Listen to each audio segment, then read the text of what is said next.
नमस्कार। इस व्याख्यान में हम class 11th geography board of school education Haryana उसके जो 2025 में 11वीं क्लास का एनुअल एग्जाम हुआ है इसका सॉल्यूशन करते हैं। तो देखो इसमें जो क्वेश्चंस आए हैं, पहला क्वेश्चन पूछता है कि इनमें से कौन सा एक प्राकृतिक लक्षण नहीं है। तो इसमें से सड़कें जो हैं वो प्राकृतिक नहीं है, ये ह्यूमन मेड होती हैं, मानव निर्मित होती हैं।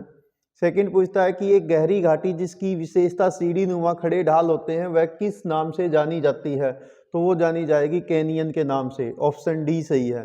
देन आएगा लाप्लेस के द्वारा जो निहारिका सिद्धांत है वो कब प्रस्तुत किया गया था। 1796 में किया था। अगला पूछता है जलवायु के वर्गीकरण से संबंधित कोपेन की कौन सी पद्धति उसने यूज की थी। आनुभाविक, इम्पीरिकल, ये जो है इसका सही उत्तर है। देन पूछता है कि किस सागर में लवणता सबसे अधिक है। तो सबसे अधिक लवणता है मृत सागर में, डेड सी में। ठीक है, 238 ग्राम प्रति 1000 ग्राम इसका आंसर आता है। देन पूछता है कि लक्षद्वीप कहाँ है। लक्षद्वीप ये मान लो अपना इंडिया है, तो यहाँ पर लक्षद्वीप है और वो है अरब सागर में। देन पूछता है कि कौन सी देशांतरीय रेखा भारत के बीचों बीच से जाती है। तो वो जाती है 82.5 डिग्री पूर्व। इसको ऐसे भी लिख सकते हैं, ऐसे भी लिखा जा सकता है 82 डिग्री 30 मिनट ईस्ट। ठीक है, या इसके पीछे पूर्व, या ऐसे लिखा जा सकता है।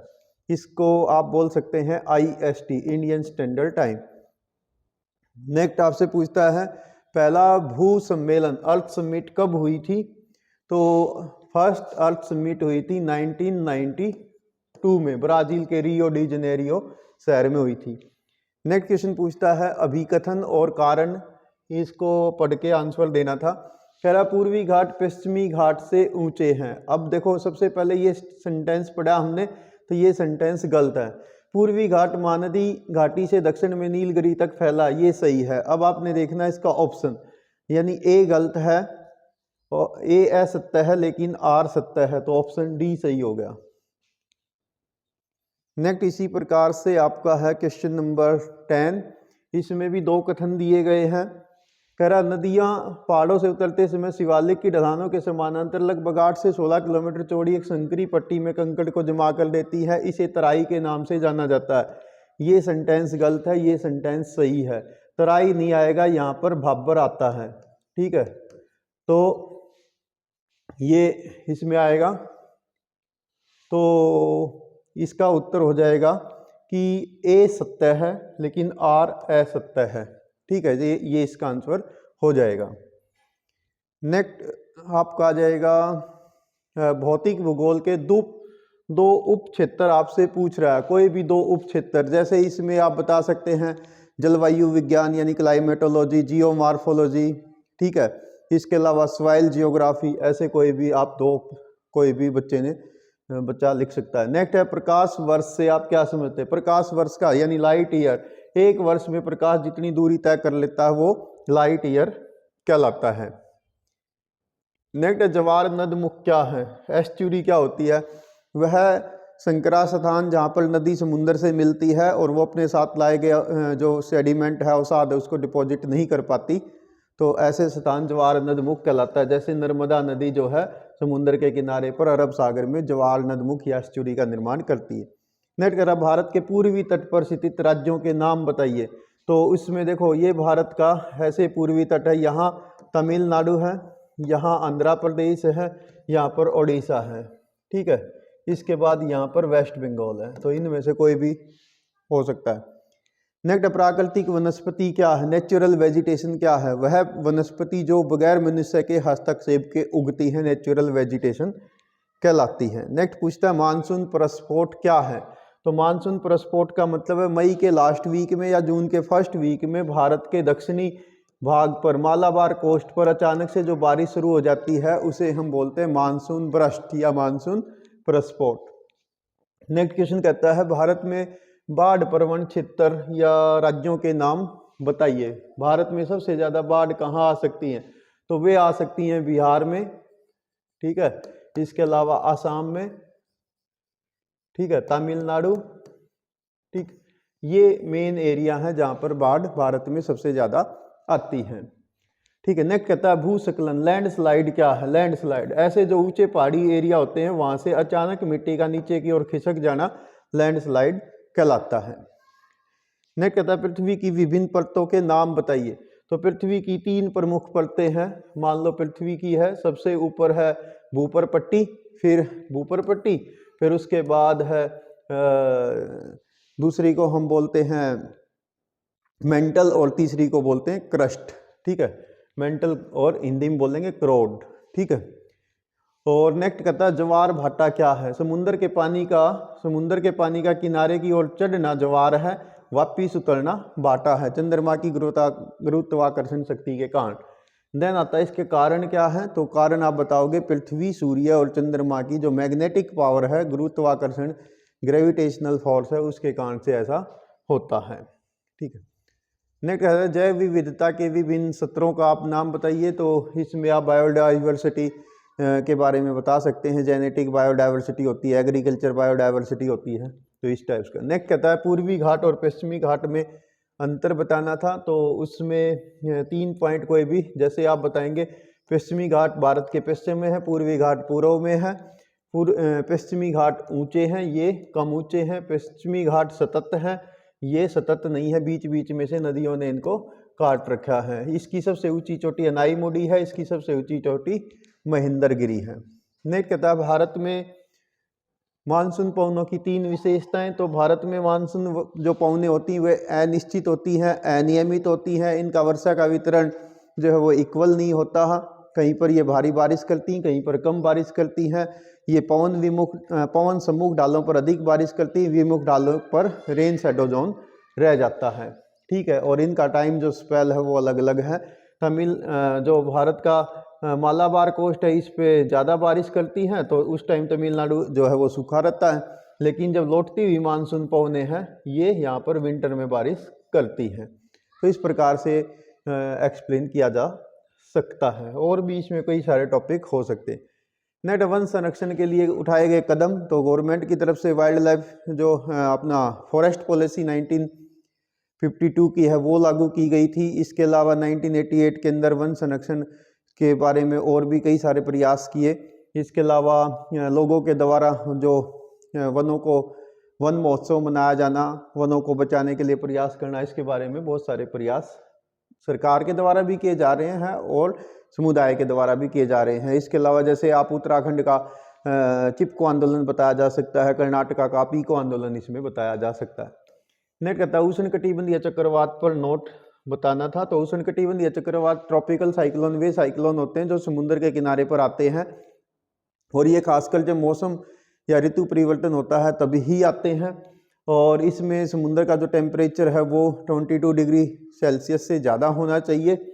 और ख़ासकर ये अलग अलग इनको नामों से हम जानते हैं। जैसे भारत में इसको हम उष्णकटिबंधीय चक्रवात कहते हैं, ऑस्ट्रेलिया में जो है विली विलीज के नाम से जानते हैं, दक्षिण चीन सागर में टाइफून कहते हैं, और कैरेबियन सी के अंदर इसको हरिकेन्स कहा जाता है। दाना नाम का साइक्लोन जो है वो पिछले साल आया था, बिपरजॉय उससे पिछले साल भारत में आया था। तो भारत में अगर कहें तो यहाँ पर जो पूर्वी तटीय भाग है इसमें उड़ीसा, बंगाल ये ज़्यादा इसके संभावित क्षेत्र हैं, और साउथ इंडिया के अंदर यहाँ पर गुजरात के अंदर जो है वो ज़्यादा साइक्लोन आते रहे। तो विद्यार्थी आप इसके ऊपर जो भी आपको आता था वो लिख सकते हैं। देन है सुभेद्यता या वर्नेबिलिटी क्या है, और सूखे के आधार पर भारत को प्राकृतिक आपदा सुभेद्यता क्षेत्रों में विभाजित करिए। तो सबसे पहले इसमें एक्सप्लेन किया जाता है सुभेद्यता क्या है। सुभेद्यता का मतलब कोई भी आपदा है उसकी वहाँ पर घटित होने की कितनी संभावनाएं हैं। और सूखे के आधार पर बताना था, तो भारत को हम सूखे के एरिया में 3 रूप में बांट लो या 5 में बांट लो, वो स्टूडेंट के ऊपर डिपेंड करता है कि आपने किस ढंग से इस कंसेप्ट को सीखा है। तो सबसे ज़्यादा सूखा संभावित क्षेत्र वे हैं जहाँ पर सबसे कम बारिश होती है, जैसे राजस्थान का थार डेजर्ट है और दक्षिण भारत का रेन शैडो जोन है।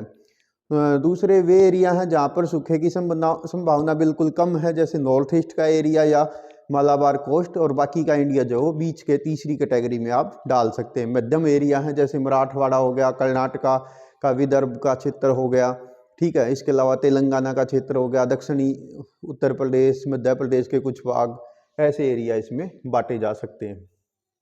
नेक्स्ट है अपक्षय वेदरिंग क्या होती है।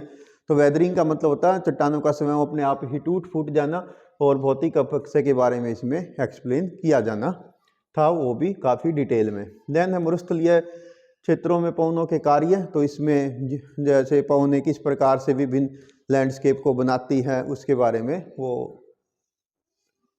विद डायग्राम ये क्वेश्चन एक्सप्लेन करना था। अब मैं 5 नंबर का है यहाँ पर तो ब्रीफली क्या बता सकता हूँ, जैसे जो यारडांग है, ज्यून है, इसके अलावा रिम्प वो हैं गारा एक जिसको हम बोलते हैं मशरूम रॉक, इसके अलावा बारकान है। तो ये ही इस प्रकार के बहुत सारे लैंडस्केप पवन बनाती हैं। इसके अलावा वायुमंडल की संरचना का वर्णन, इसमें स्ट्रक्चर पूछा है। स्ट्रक्चर में बताना था कि जो वायुमंडल की परतें हैं, जैसे अक्षोभ मंडल, समताप मंडल, मध्य मंडल, इसके अलावा आयन मंडल और बहिर्मंडल, उसको एक्सप्लेन करना था। नेक्स्ट है भूमंडलीय तापन, ग्लोबल वार्मिंग क्या है, यानी जो पृथ्वी का एवरेज टेम्परेचर है उसका लगातार बढ़ना, इसके कारण क्या हैं, फॉसियल फ्यूल का चलाया जाना, वनों का कटाई होना, औद्योगिकरण का बढ़ना, इसके अलावा जो ह्यूमन एक्टिविटीज़ हैं इनका ये प्रमुख कारण है। प्रभाव क्या है, धीरे धीरे जो टेम्परेचर है वो बढ़ता जा रहा है, ऋतुओं का पैटर्न बदल रहा है, बारिश का डिस्ट्रीब्यूशन अनइवन हो रहा है, बारिश के दिनों की संख्या घटती जा रही है, वनों में आग लगने की घटना हो रही है। जैसे अभी आपने लॉस एंजलिस अमेरिका में देखा था कि वहाँ पर बहुत बड़ा जो है वो वन दावानल हुई, वनों में आग लगी। ऐसे बहुत सारे कारण इसमें आप बता सकते हैं। देन है भारत के तटीय मैदानों का वर्णन। तो इसमें आपने क्या करना था कि आप एक डायग्राम भी बना सकते थे। पश्चिमी घाट के पश्चिम में जो है पश्चिमी तटीय मैदान है, भारत के पूर्वी भाग में पूर्वी तटीय मैदान है, तो इसको वर्णन करना था। पश्चिमी तटीय मैदान संकरे हैं, पूर्वी तटीय मैदान चौड़े हैं। पश्चिमी तटीय मैदान के पश्चिम में अरब सागर है, इसके पूर्व में बंगाल की खाड़ी है। पश्चिमी तटीय मैदान पर जो बंदरगाहें हैं उसमें आप बता सकते थे मुंबई, मारमागांव, इसके अलावा मैंगलुरु है, कोची है। यहाँ पूर्वी तटीय मैदान में जैसे चेन्नई हो गया, विशाखापट्टनम हो गया, पारादीप हो गया, हल्दिया और कोलकाता हो गया। तो ऐसे आप एक्सप्लेन कर सकते थे। देन गंगा नदी तंत्र के बारे में बताना था कि गंगा नदी का उद्गम जो है गंगोत्री से होता है, भागीरथी और अलकनंदा के रूप में देवप्रयाग में आकर ये दोनों नदियाँ मिल जाती हैं और यहाँ से इसका नाम गंगा पड़ता है। उत्तर प्रदेश से, बिहार से, बंगाल से होते हुए ये 2525 किलोमीटर की यात्रा करती है। इसकी सहायक नदियों में यमुना की सहायक नदियों में चंबल, बेतवा आदि जो है इसकी प्रमुख सहायक नदियाँ हैं। प्रयाग में जो है गंगा, यमुना और सरस्वती का संगम हो जाता है और बांग्लादेश में ये जब पहुँचती है तो वहाँ पर ब्रह्मपुत्रा नदी से मिल जाती है और वहाँ पर इस नदी का नाम मेघना हो जाता है। तो इस प्रकार से वर्णन किया जाना था। देन आपसे पूछा है मैप पर, तो मैप अभी मेरे पास यहाँ अवेलेबल नहीं है, मैं एक रफ डायग्राम बनाकर आपको ये समझाने का प्रयास कर देता हूँ। मान लो ये हमारा साउथ इंडिया है, इसमें एक तो पूछता था कि थार डेजर्ट। अब देखिए यहाँ पर ये जो एरिया है, यहाँ पर ये एरिया जो है थार डेजर्ट है यहाँ पर राजस्थान में, ठीक है, थार। देन पूछता है नर्मदा नदी, नर्मदा नदी यहाँ पर बहती है, यहाँ दिखाना था मैप पर। देन पूछता है खंबात की खाड़ी, तो ये जो एरिया है ये खंबात है, खंबात खाड़ी, ठीक है, यानी ये वाला एरिया खंबात खाड़ी। देन पूछता है चिल्का झील, आपने देखा होगा मैप में ना यहाँ पर एक ऐसे कट है, तो ये जो है ये जो कट है ये चिल्का है, भारत की सबसे बड़ी खारे पानी की झील, ठीक है। और देन पूछता है ईटानगर, तो भारत के सबसे इधर नॉर्थ ईस्ट में वहाँ पर आपने दिखाना था अरुणाचल प्रदेश, ये अरुणाचल प्रदेश की कैपिटल है, ठीक है। अरुणाचल प्रदेश के लगभग बीच में आप ये निशान लगा सकते थे, ठीक है। तो ये है ईटानगर। तो ये था आपका board of school education Haryana, उसके द्वारा 11वीं क्लास में दिया गया एनुअल एग्जाम का solution. Thank you, have a nice day.